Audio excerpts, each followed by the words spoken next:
time going, and then when it's over, then the horrendous mess left behind. We thank you for getting your... News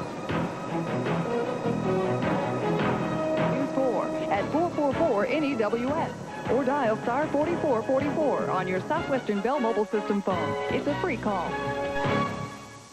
Breaches in the past 2 days since the Alabama-Marceau break. Engineers say none are serious, but some, like this one at Germania and Sharp, were strong enough to make a difference. Yesterday, this is what this construction barricade looked like, and here it is today. And this homeowner boarded up his basement window yesterday, preparing for this today. We talked to the last man on the block, who says he's still not ready to leave. Bill Toft says he's been watching the levels go up and down, and he knows they're not to be trusted. With all the rain up north, I'm sure it's going to get higher down here. It's just a matter of time. Meanwhile, MSD is pumping out the water that has seeped or broken through the wall, and authorities are busy removing propane and fuel tanks found floating down the river. And they are keeping a watchful eye out for more problems. Now, latest report is there are no further breaches tonight, and the city says they have 3 teams of workers with 50 people each looking for different breaches and leaks along the levee. The river has crested, but certainly this crisis is not over. Now, I'll be back later in this newscast. First, St. Charles, where the Mississippi and Missouri rivers join. Before the flood, you can see the peninsula, but today there's very little dry land at exactly the same shot. In fact, a large part of St. Charles is underwater, and the 2 rivers have actually joined in one place. Now let's go high above Alton, where you can see Highway 367 snaking across the Mississippi into Alton itself at the top of the shot. But when we look at the picture from today, there is no West Alton south of the river, and aside from the highway, all of West Alton is underwater. At times, the Clark Bridge itself has been closed due to safety reasons. And finally, a high-altitude look over the River Des Peres. This before picture is over a year old when the River Des Peres was well within its banks, but today you can see where it's filled south of the levee line. That's the Lima area. And north of the levees is where the rivers invaded the city despite all those sandbagging efforts. We need to thank the Surdex Corporation of Chesterfield for kindly making these pictures available to show you at such short notice. And now back to Alton. Residents are being asked to boil their water tonight. Officials say the water plant is operating, but the Mississippi is seeping in. A pump that failed over the weekend has been replaced. There's a plea for St. Charles County residents to conserve water tonight. Authorities have had to shut down some water pumps in order to protect the wells throughout St. Charles County from contamination by floodwaters. We are told it is critical for residents to conserve water as much as possible in order to minimize any risks. Granite City residents are without water tonight. And St. Louis 11's Kim Covington reports it adds to a whole new tide of problems. Water everywhere and not a drop to drink in Granite City. That's because the Mississippi River is so high it's threatened a pumping station and forced Illinois Electric to shut off the power. So most of the city will be without water until midnight tonight. There were tense moments at St. Elizabeth's Medical Center before 3,000 gallons of bottled water were trucked in. We don't anticipate any problems meeting the needs for the patients or for the general staff. But because of the water shortage, the hospital will only take emergency cases in operating rooms. And the American Steel Foundries got hit hard. When the water was shut off, it shut down. Workers had to leave early and were told not to come in tomorrow. Grocery stores can't keep enough water on their shelves. Shoppers walked away with cases of the stuff. I got the last gallon, so I got all spring water except for 1 gallon, which is mineral water, but it's all drinkable. So we'll just take anything we can get to drink right now with nothing left. And Loretta Wilson thought she'd seen enough water until today. It's very frustrating. We can't turn on our water. It has a very, very low pressure. We can't flush our toilet. We can't take baths. We have lots of children. Again, most residents will be without water until midnight tonight. Those residents who have low water pressure are being told to boil their water. Now, if you need water by tomorrow morning, distribution sites will be set up at Granite City High School. Slowly receding.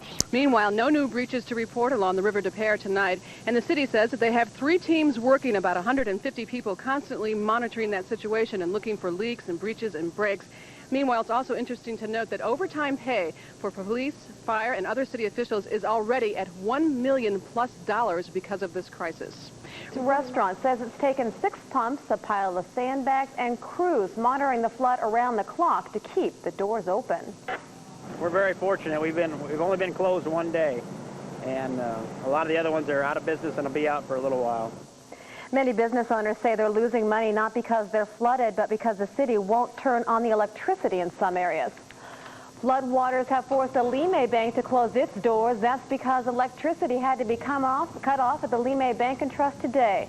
The vaults have been secured and the contents are in no danger. Banking service on all accounts will not be interrupted, and the branch will reopen once power is restored. Another federal disaster application center has opened, this time in South St. Louis. But so many people are needing help that officials are suggesting evacuees stop by, sign up, and then come back at their designated time. To the Granite City pumping station at Choteau Island. But it'll take some time for the water pressure to build up. And officials say they don't know the quality of the water that has been in the lines. It takes 24 hours for the testing to be completed, and those results won't be back until the morning. The water pressure is still low tonight at homes served by the Granite City pumping station. Melissa Epperson says the boil order has been an inconvenience, but she knows it's not Arlington.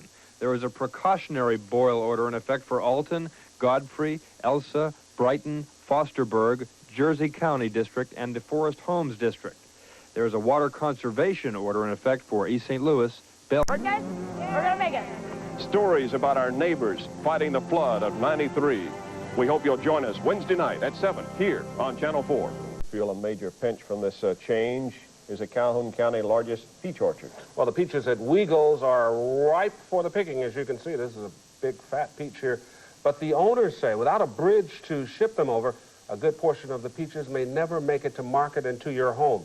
News 4's Heidi Deja is here now with the latest on a threatened peach crop. Heidi? Well, Julius and Larry, you can see the peaches at Weigel's are starting to look really good, and the Weigel's expect to start picking about 1,000 bushels a day next week. Well, right now, they're mapping out a plan to get the peaches from Calhoun County to their customers, but that's proving to be very difficult. We have to do something. We have to make an attempt to get them out of here. Keith Weigel and his family have been charting and mapping and scratching their heads trying to figure out how they'll get about 25,000 bushels of peaches off their orchard.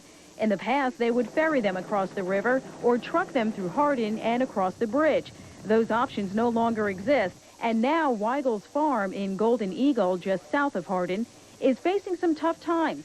The family must buy a refrigerated truck in order to travel what could be a 6-hour detoured trip over a one-lane, mostly unpaved road to another bridge, then across the river. Is it worth it at this point to well, get everything through? It's either that or, you know, we've got over $100,000 invested in this crop. We're definitely going to be going around, and we just will face it and get ready to do it. Brett Afholder lives near Hardin and works in St. Louis. The trip to work got 3 times as long when this levee broke and flooded the bridge. They're saying probably 6 to 7 hours out and across and back south to where I need to go in Chesterfield. Brett is lucky. He has family to stay with in Missouri until he travels back home on Friday. He just changed jobs so that he could stay in town and be around, because for the first 3 years of these two's life, he wasn't home. But now he's going to be gone again. It's frustrating for just about everyone in Calhoun County. It's bad. You can almost stand on top of the hill and see where I got to go, and then I got to go way north. There are many people hurting because of the detour. Folks in the Hardin area are just hoping the water goes down enough to at least get the ferries running again. You know, of course, a lot of money is being lost now that one bridge from Hardin over to Missouri, or to East Hardin, then to Missouri, is out. This is a great-looking peach. It's a little bruised, but you say that's because it's so in the Mississippi or any raging river now without a motor on your boat. That's the situation the Coast Guard was in today. Our cameras happen to be there along for the ride. Jamie Allman shows us what it's like to be out of luck in a flood. It begins as a routine mission. The intrepid Coast Guard once again taking cameras out to see whatever souls may need help out here in this wasteland of water. It's just us along with 2 Coast Guardsmen, Pete White and John Eber. Off the channel, we wind up in a slough, the backwater of the flood. But that's when our motor clips something under the water and dies for good. What did we hit? I don't know. Did you see anything? No, I didn't see a thing. Suddenly, a routine mission is anything but routine. Brake, brake. Without a motor, we are at the mercy of something we used to control, the current. But now the current controls us. We worry about drifting into power lines, or worse, into the main channel of the river, where the current is at least 10 knots, where oars would be useless. The urgency is clear. Experienced engine casualties. Send help. We're getting no response on the radio. This is DRU-2, over. On the way up, as we looked at the sunken houses, we were glad everyone was evacuated, but now we figure it'd be nice if someone, anyone, was around. Hello! This is the Coast Guard. We're in the slough. We're adrift. We finally reach another Coast Guard boat by radio, but they are miles away and we continue to drift.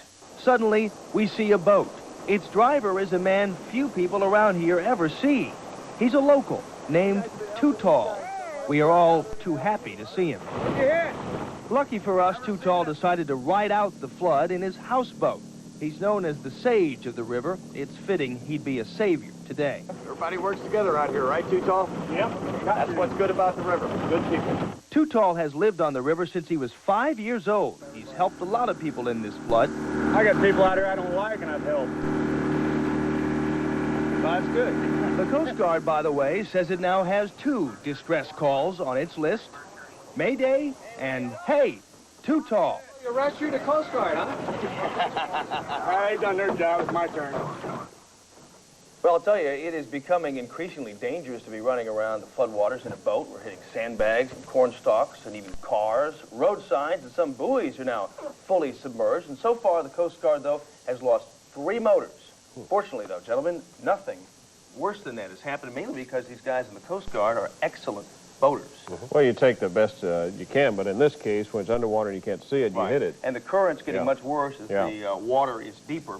And so we were a little concerned about drifting out into the channel, and fortunately, Too Tall was there. Well, we saw a large telephone pole come floating past us today when we were on the river today. Oh, A lot of flotsam It's and dangerous. jetsam, beware. And they say the power is turned off in many of these areas.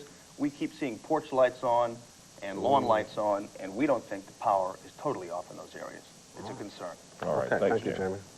This afternoon into the evening, storm long shot, but I did not see one levee being breached in my aerial tour.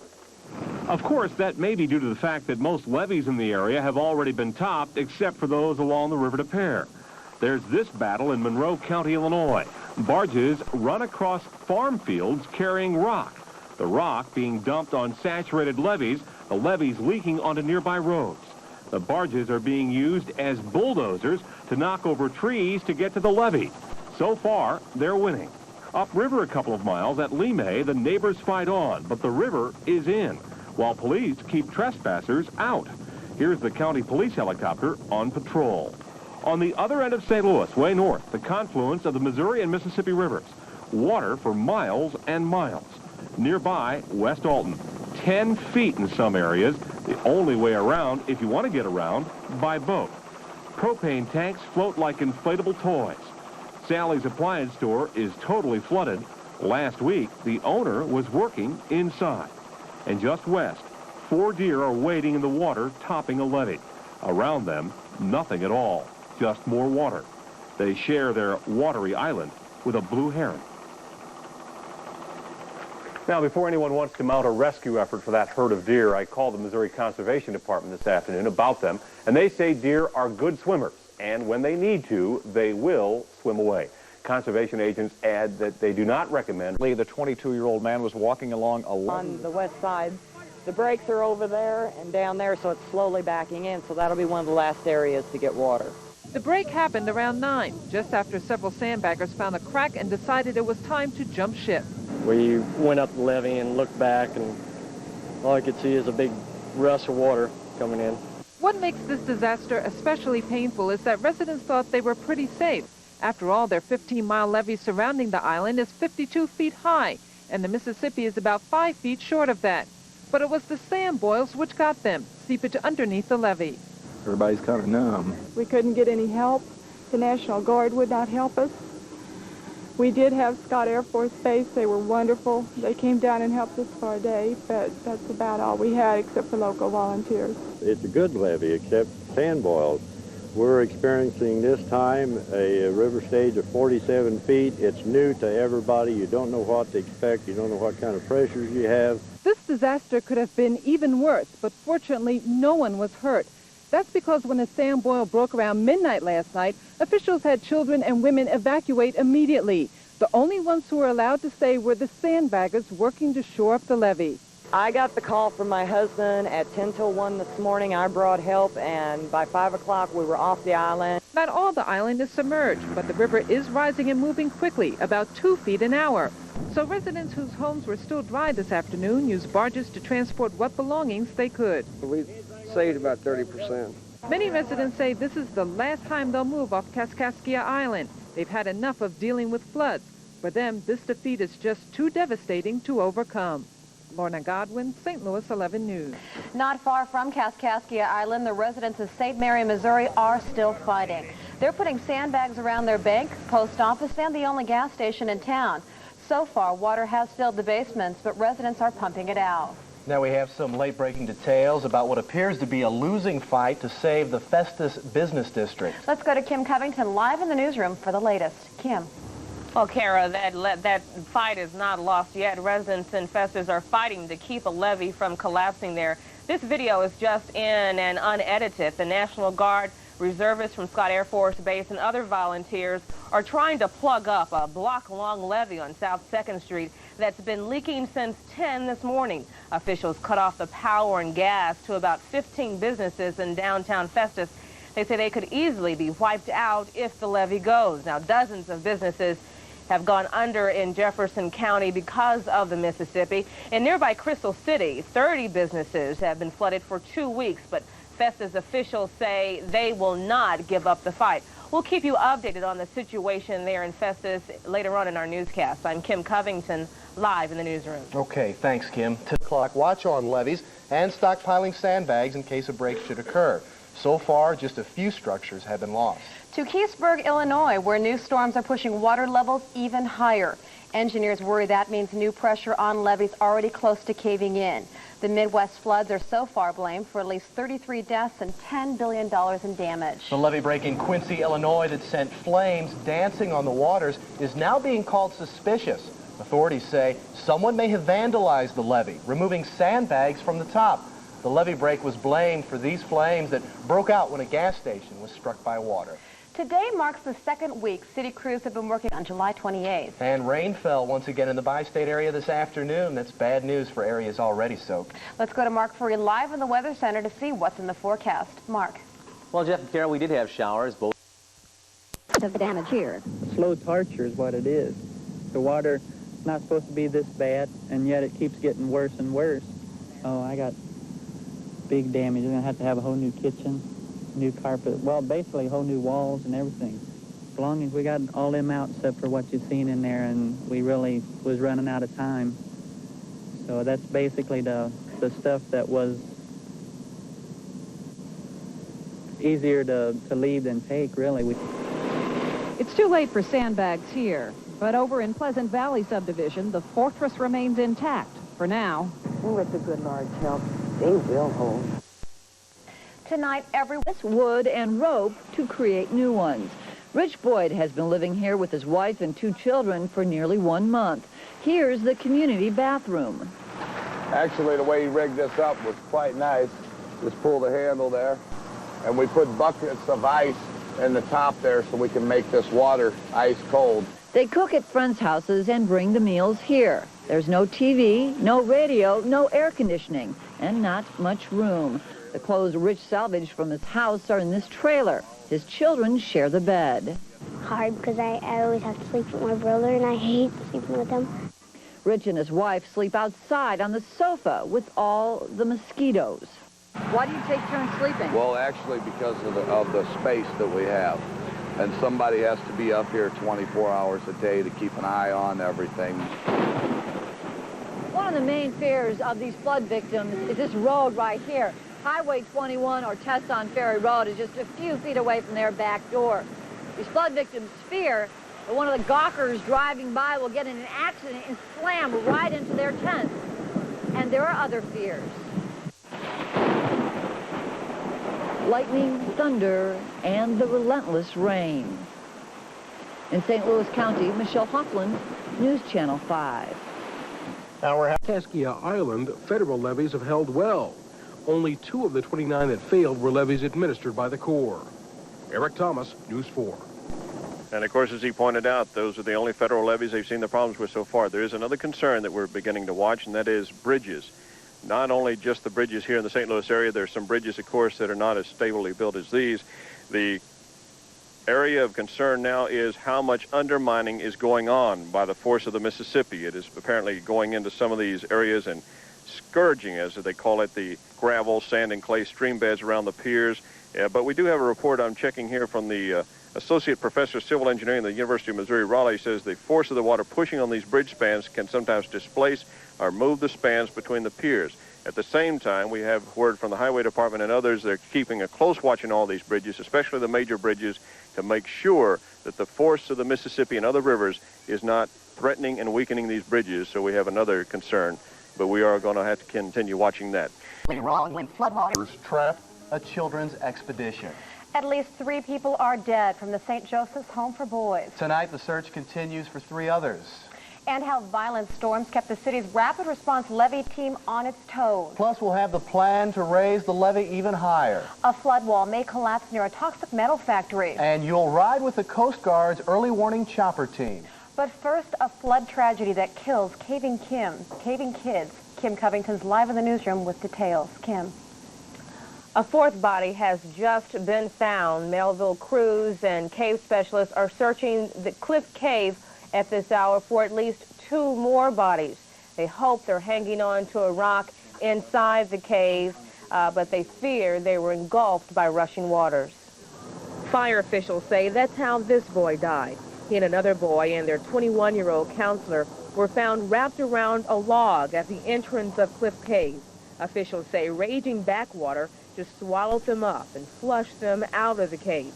It's so dangerous, rescue teams had to crawl across this ladder to get to the other side. They then climbed up a steep embankment to get to the mouth of the cave 100 yards away. Now, we have actually been inside the cave. We've trained inside the cave, so we know what the cave looks like. About 14 boys. The cave is not off limits. It's a popular attraction, but officials say only the experienced should explore it. Rescue her. The woman said she was headed to look at the flooded Solomon River when she was suddenly swept under. Boy, today's heavy rains has put another serious strain on the levee along the River des Peres in South St. Louis. Nothing gave way, but a quick strike sandbag team is always ready to roll, risking life and limb to push the river back. Victor Ojeda has that story.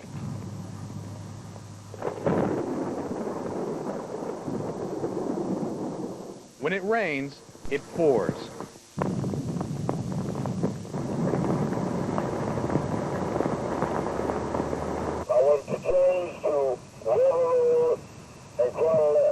You don't need to tell these guys what that means for the River des Peres levee. If something breaks, they're the rapid response team that rushes in to fill the gap. They're bracing for more destruction. Heavy thunderstorms show Mother Nature is not cooperating with efforts to control flooding here along the River des Peres. It's really a lake. The area is so deserted it's like a ghost town, except for the city trucks loaded with sandbags ready to patch any new break. They are set to fight a new war with a new crest predicted today. There's been a mammoth amount of rain north in Iowa and Nebraska, and we believe that it'll go over to 47-foot level. So here's the ammunition, and with a new call out tonight, the volunteer soldiers are bussed in. It started raining like around 2 o'clock, and I was running errands. I just thought, oh my gosh, this thing is so bad now, it's just going to get worse, and I didn't know where else to go. The volunteers are needed round the clock now to build 2 miles of levee here 1 foot higher, trying to beat Wednesday's new crest. We'll work as hard as we can and make as many bags as possible. And as the rain pounds down tonight, the urgency grows. Nervous? It's very tense, very anxious, and when it clouded up this afternoon, you just get a feeling of depression. And like I said, for the first time, just because of the rainfall, my backyard had a little inch of water in it. It has nothing, it's nothing compared to what these people are going through.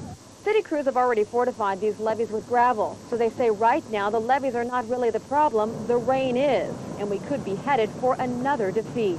It's a long war. Wednesday, off to our northwest, anywhere from 3 to 7 inches of rain has fallen throughout the Missouri River Valley, and also more is expected in the forecast to the north of us throughout the Mississippi. You can see all the showers that move through our area have moved off to the east. Let's take a look real quickly. We'll show you we've got some warnings out there that we want you to be aware of. These are flash flood warnings in effect until 8:45 for all these counties. About 2 inches of rain has fallen throughout the afternoon in every one of these counties. We'll have more coming up a little bit later on in weather. Jeff, Kara? Okay, thanks. The only dry land is one section of the road on top of a levee. More than 100 residents live on the 15,000-acre island. For the time being, sandbagging efforts in St. Mary, Missouri have stopped. An emergency sandbag levee has been put around the town's bank and post office and its only gas station. So far, there is only water in the basements of those buildings, and residents are keeping them in check by pumping the water out. In Festus, Missouri, a lot of hard work has paid off to this point. Sandbaggers have been working feverishly to shore up the levee there, trying to protect the business district. Up to this point, that levee is holding, but if the water remains in the area for a long time, it could weaken the levee and even possibly break through. Right, crews are working furiously right now to plug up a huge leak on a concrete levee on Riverview. It's the first concrete levee to spring a leak. Kim Covington reports. Like the Berlin Wall, nothing was supposed to get past this concrete levee on the North Riverfront. That is, not until today. Water began gushing through about midnight last night in the 9100 block of Riverview. Workers at the commercial plating company next door tried to plug it up. That didn't work. The Mississippi pushed through. Later on, they came in and told us to get out of there because it's liable to, the whole wall was liable to come at us. The problem is there's a 60s pumping station on the Mississippi River at Riverview. The fire at the Watkins pumping station started when water shorted out the electrical system. At first, it was feared that the fire would result in contamination, but Fire Chief Neil Spitanik says no problem. Flood, they're also up above. Today, they let our cameras come along as they do their daily inspection. On the marine safety, we can check out the fleeting areas, so we can check out the operation towboats. We can provide intelligence to the Corps of Engineers and local communities as to the security of their levees. It's a benefit to just about everybody who's involved with disaster response on the Mississippi River. The Coast Guard's primary concern today was checking yesterday's massive levee break on Kaskaskia Island. We're going to make a couple passes around Kaskaskia to make sure that there's been nobody left behind. If so, we can notify other authorities or possibly assist from here. Fortunately, no one was found stranded. While in the sky, the Coast Guard checks numerous levees. Officers look for any current or potential problems that might require more. But they have to make sure that it's safe before they reopen it. And by looking at it today, it's not going to be anytime soon. One company especially concerned about reopening the river is the Union Electric Power Plant at the mouth of the Merrimack River. They will soon need to ship in more coal. The power plant has expressed some concern of running out of coal before the floodwaters recede where they can take coal on. That's something we have to factor in on reopening the river. Each time the Coast Guard takes flight, they share their information with any agency that needs it. This kind of work is just another way the Coast Guard does their share during the flood of the century. Lorna Godwin, St. Louis 11 News. In the Metro East, several areas are no longer under a boil order tonight. That's right. The boil order has been lifted for Granite City, Madison, Venice, Mitchell, and Pontoon Beach. Residents in those communities do not need to boil their water. But residents of St. Genevieve, Missouri are still being told to boil their water tonight. The order affects about 2,000 people on the city's water system. City officials say the floodwaters have contaminated the system, and it could be several days before the water is clean. Meantime, levees in the area are holding tonight. And here's a look at some other communities that have boil orders in effect. They include Alton, Godfrey, Elsa, Brighton, Fosterburg, Jersey County Rural Water District, and the Forest Homes Water District. Healthcare providers are now playing a key role in preventing the spread of disease due to flooding. Medical reporter John Sheezer has the latest on the story. As the rivers continue to swell and the levees give way, the need for medical supplies and assistance is increasing. These hospital workers are playing a major role. Many people may not realize that hospitals are providing hundreds of thousands of dollars in medical supplies. We have one hospital down in Jefferson County. Crystal City's water supply has gone out. So the city has tapped into the hospital's well because it's still safe. Now, how do you calculate the value of that service to that community? That's hard to calculate, but we will be looking at that economic impact when we get to the end of this in months. While the biggest concern in emergency rooms is trying to rescue drowning victims from the jaws of death, so far there has not been any major strain on medical emergency services due to the flooding. There was one set of people from the Alton area, I believe, who had some problems with inhalation, and they were treated out at St. Luke's in the hyperbaric chamber, but that was the most serious injury. And here at Barnes Hospital, a National Guardsman was brought into the emergency room. He had been directing traffic and was hit by a car. He lost a few teeth and was a little